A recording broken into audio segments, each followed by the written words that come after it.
Hello everyone, welcome to our channel. So today in this tutorial I'm going to quickly show you how do you add a card on Revolut.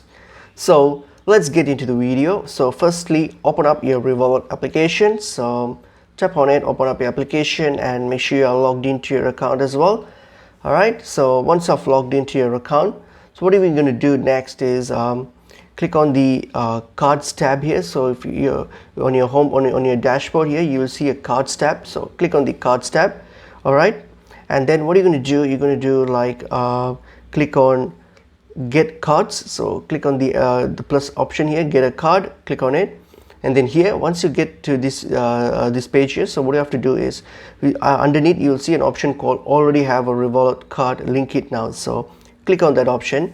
So here all you have to do is enter the card number, the 16-digit card number on your Revolut card. So just enter that, just type in those card number and click on the link card options. Since I don't have my card, I'm not going to link it, so I can't link it. So all you have to do is just enter the card number and click on link card, and that's how you can link these cards. So hope this video is helpful to you guys.